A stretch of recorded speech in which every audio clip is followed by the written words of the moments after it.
Were you surprised at the impact that Tutti Frutti made and seems to continue to make? Well, I never thought about it. I was going into talking to them about Your Cheating Heart at the BBC, and they've got an internal television service in the BBC that relates all around to all the things. There was somebody said that it's just been nominated for whatever.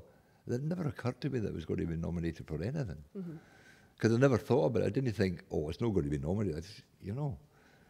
I came as a total delightful surprise. It was nominated for so many, 17 nominations or whatever it was. It was colossal. And indeed launched the careers of a few people. Well, they would have probably made it anyway, but it But we gave can them a still leg see up. Emma Thompson and Big Robbie Coltrane and those parts. I mean, they're kind of absolutely synonymous with them, aren't they? Yeah, synonymous with those parts. No, they themselves are very happy to have done it. But you couldn't write for television now. I couldn't write for television now. You need to do 72 episodes or something. Bloody hell. You'd be exhausted just thinking about it. That's You'd be if you- exhausted just watching that much That's if you were television. commissioned, given how much reality Yeah. stuff there is instead of drama.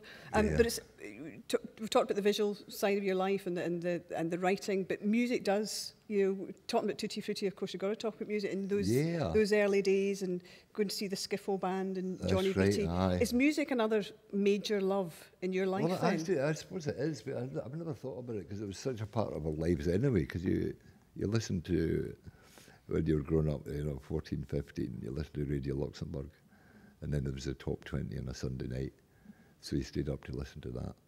It's just part of your life, because there was nothing much else. I mean, teenagers weren't targeted as much at all. You weren't an economic force much, apart from buying the odd record. And people bought, when we were growing up, people bought sheet music still. And that's how they calculated the top 20 on the sales of sheet music, even in our day. So you bought sheet music. No, there was guys playing piano and stuff. And Did you not have a guitar though at one point? Everybody had a guitar. Everybody in the street had the guitars, and round the corner they had guitars. And I think I was the only one that could tune them up. So they used to come to the door at all hours of the day and night to have their guitars tuned. And did you take it that step further? The tuning, did you then write your own songs or sing other songs? No, we did write, Jim Rafferty and I wrote a song called, a cod campfire song called Gather Round the Old Campfire. I won't sing it to you. No, we did. He went on to write songs. His wee brother went on to write songs. I never His wrote. wee brother, Jerry. I never wrote anything Yeah. in my life. No. How big an impact did Elvis make then? Oh, Elvis was enormous. He was a huge impact because we heard him and never had seen him. We heard him in the wireless singing Heartbreak Hotel, and you'd never heard anything like it in your life, ever. See, that's so interesting for somebody like me who's grown up with the image of Elvis. Yeah. The idea of not having seen him never and had him seen making him. the impact just through the force of the voice and the music. Totally. And you only heard it very, very occasionally.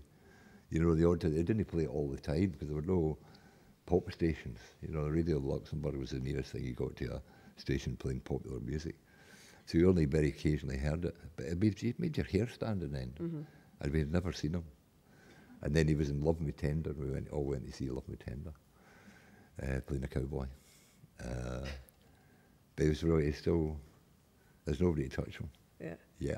Who do you listen to now? Do you listen? I don't listen to any You music. don't listen to any music? No.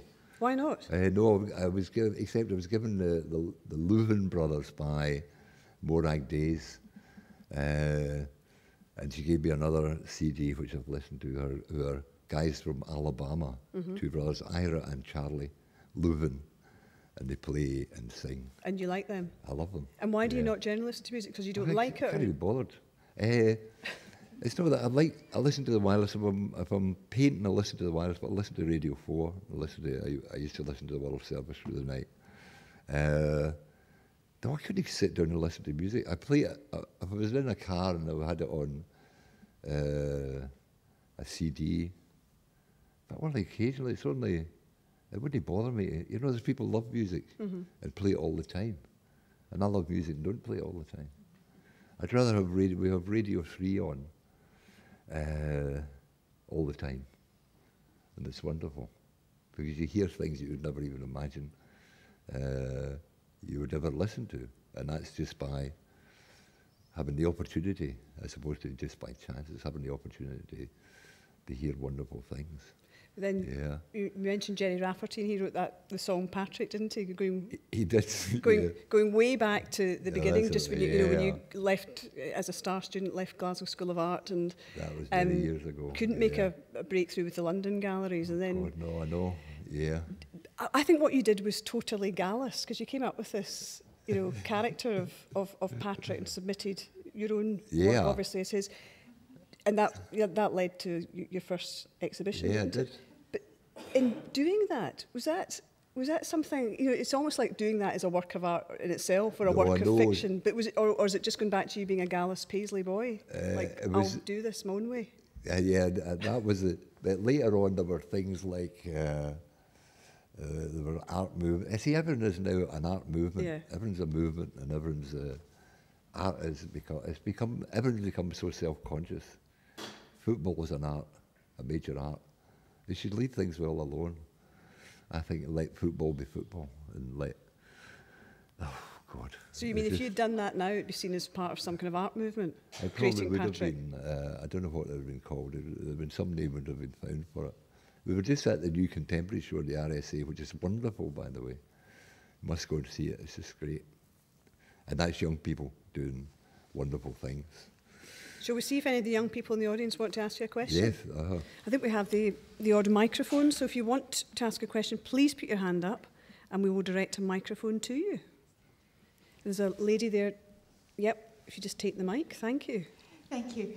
I was interested in hearing you say that you choose every word of a script with great care.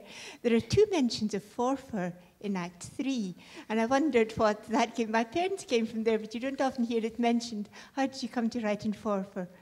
Forfar is one of the funnier sounding towns in Scotland. It's just such a great name, Forfar. And Bridie's come from Forfar. I'm very fond of Forfar. Yeah, so it wasn't a kind of chance. I didn't try that many others. Forfar. I knew it had to be Forfar. It's the same with numbers. You pick numbers. There's certain numbers that will never be funny as long as they live, and other numbers are very funny in combinations of numbers. Yeah. So Forfar was a delightful, wonderful place, and it's also very comical. And are you fond of a Forfar, Bridie? I am very fond of a Forfar, Bridie. Yeah. Forfar. Bloody Forfar. Anybody else have a question? Don't be shy. Oh, yes. You've been spotted, sir. If you don't mind waiting for the microphone.